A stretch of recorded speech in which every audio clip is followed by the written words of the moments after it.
अब court marriage करने वाले हो जाएं होशियार, कोर्ट मैरिज पर पाबंदी आयद कर दी गई। नोटिफिकेशन सोशल मीडिया पे गर्दिश कर रहा है सेक्रेटरीज यूनियन काउंसिल और निकाह रजिस्ट्रार्स को कि जो कोर्ट प्रेमिसेस के अंदर जो शादियां होती हैं उनको किसी भी यूनियन काउंसिल में रजिस्टर्ड नहीं करना, लाइसेंस कैंसिल कर दिया जाएगा। नसीर साहब, मुझे ये बताइएगा कि कोर्ट मैरिजेस के हवाले से ये नोटिफिकेशन और ये खबरें सामने आ रही हैं कि कोर्ट मैरिज पर पाबंदी आयद की गई। क्या आया ये एक ही डिस्ट्रिक्ट में है या तमाम पंजाब के इलाकों में जो है इस पर पाबंदी आयद की गई? बेसिकली ये नोटिफिकेशन या सर्कुलर जो है सोशल मीडिया पे गर्दिश कर रहा है और मैंने अपने ज़राए से भी लोकल गवर्नमेंट से तस्दीक की है कि ये जेन्युइन है। इसमें बेसिकली ज़िला रावलपिंडी की एक खातून डिप्टी डायरेक्टर हैं लोकल गवर्नमेंट की, उसने एक ये नोटिफिकेशन जारी किया है अपने मातहत सेक्रेटरीज यूनियन काउंसिल और निकाह रजिस्ट्रार्स को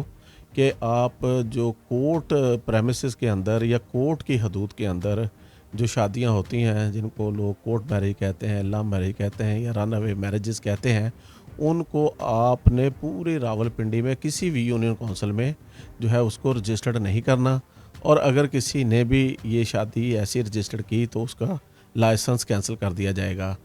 तो ये नोटिफिकेशन जो है फिर पूरे पाकिस्तान में जो है वो गर्दिश करने लग गया, सोशल मीडिया पे आ गया कि जी कोर्ट मैरिजेस जो हैं वो उन पे पाबंदी लग गई है। पहली बात तो ये है कि ये रावलपिंडी की हद तक एक नोटिफिकेशन है, पूरे पंजाब में ना ये लोकल गवर्नमेंट की वजारत की तरफ से है, ना सेक्रेटरी लोकल गवर्नमेंट की तरफ से, ना डीजी लोकल गवर्नमेंट की तरफ से है। अच्छा, अब देखें ना, ये नोटिफिकेशन जो है ये मुस्लिम फैमिली लॉ ऑर्डिनेंस 1961 के रूल जो हैं उनके भी कंट्राडिक्टरी है। ये नोटिफिकेशन जो है ये कॉन्स्टिट्यूशन ऑफ पाकिस्तान का आर्टिकल 35 जो है वो इस चीज़ की गारंटी करता है, प्रोटेक्शन देता है कि मैरिज, मदर,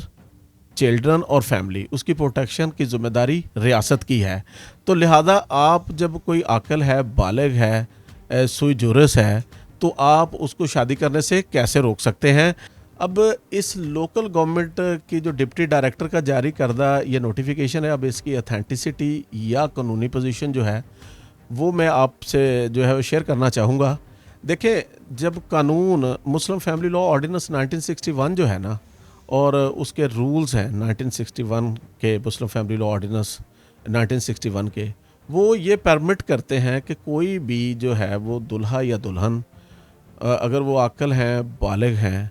तो वो जो है वो अपनी शादी जहाँ भी वो लास्ट रिज़ाइड हैं जैसे भी यूनियन काउंसिल के, वहाँ पे उनका निकाह हो सकता है और उनकी शादी जो है वो रजिस्टर्ड हो सकती है। इसके लिए इसको चाहिए तो ये था कि चीज़ें इम्प्रूव हों, तो इनको चाहिए था कि ये सिफारिशात की सूरत में अपने महकमे को भेजते, महकमा आगे अपनी वजारत को भेजता और पार्लियामेंट में चीज़ें आती कि आप पार्लियामेंट में रूल्स में अमेंडमेंट कर लें। तो ये कोई बादशाह तो नहीं ना जिसका जो दिल किया कोई भी नोटिफिकेशन जारी कर दिया। आप अपने मातहतों को, महकमे में आपके जो मातहत हैं उनको SOPs जारी कर सकते हैं, आप उनको हदायत दे सकते हैं, लेकिन वो हदायत आप नहीं दे जा सकते जो कि कानून से कंट्राडिक्टरी हों।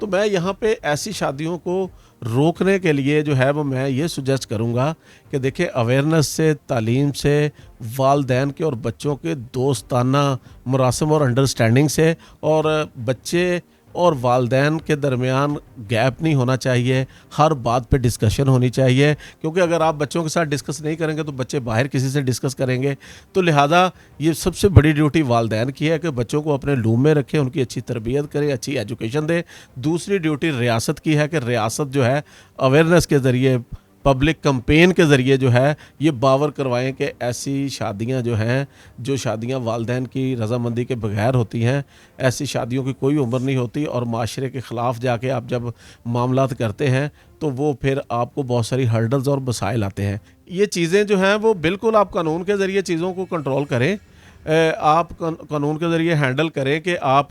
जो है वो कानून में अमेंड कर दें कि कोई भी निकाह जो है दुल्हा या दुल्हन का जो ID कार्ड का एड्रेस है उस यूनियन काउंसिल में होगा। लेकिन ये सर्कुलर, इस तरह के सर्कुलर जो है मैं समझता हूँ अगेंस्ट द लॉ हैं और ये सर्कुलर जो है आप कोई अच्छा काम भी करने जाए तो गलत तरीका अपनाएं तो वो अच्छा काम जो है वो आपको उसके रिज़ल्ट नहीं मिलेंगे। तो ये बिल्कुल इख्तियार नहीं था डिप्टी डायरेक्टर साहिबा का, उन्होंने बिल्कुल अपने इख्तियारात से तजावज़ किया। तो लिहाजा जो है वो जो बात अखबार में तफसील में लिखी हुई है कि जो उन्होंने इस वजह से किया, तो उसको रोकने का भी तरीका जो है ये नहीं है। तो बाकी शादी करना हर सुई जुरस आकल बालग जो है उसका हक है और आइन की प्रोटेक्शन है, तो आप उस तरह शादी को नहीं रोक सकते। जितनी भी ये जो अब पिटिशंस दायर की गई हैं, अब ये बताया गया है ना कि कोर्ट मैरिजेस जो है उस पर पाबंदी आयद की गई है, तो क्या इसके खिलाफ कानूनी कार्रवाई अमल में लाई जाएगी? देखिए बात यह है कि आप वो अगर इख्तियारात से तजावज़ करके उस डिप्टी डायरेक्टर ने कोई नोटिफिकेशन जारी किया है, वो उसका महकमा उसके ख़िलाफ़ कार्रवाई कर सकता है। वो देखें अगर उसने अपने इख्तियारात से तजावज़ किया है, जो चीज़ उसको इख्तियार नहीं था वो उसने नोटिफिकेशन जारी किया है, लेकिन क्योंकि महकमों में अफसरान जो है वो अपने मातहत को जो है वो गाइडलाइंस देते रहते हैं, ये भी एक तरह की गाइडलाइन दी गई है, लेकिन ऐसी गाइडलाइन नहीं दी जा सकती जो कि बुनियादी कानून के मुनाफी हो, बुनियादी आइन के दिए गए बुनियादी उसूलों के मुनाफी हो। तो लिहाजा ये जो लेटर था ये उस डिप्टी डायरेक्टर साहबा का इख्तियार नहीं था, उन्होंने अपने इख्तियार से तजावज़ किया है। तो ये नोटिफिकेशन भी जो है इसकी कानून की नज़र में कोई अहमियत नहीं है। कोई अदालत में अगर रावलपिंडी बेंच में हाई कोर्ट में कोई पिटीशन दायर करेगा तो ये पहली तारीख पे सेट असाइड हो जाएगा, लेकिन कोई भी ऐसा नोटिफिकेशन या सर्कुलर जो अगेंस्ट द लॉ हो तो उसकी वैसी कोई अहमियत नहीं होती। मतलब इसकी हैसियत सिर्फ एक पेज की हद तक ही है बिल्कुल बस। इसकी हैसियत एक पेज की हद तक है। हाँ, अगर आप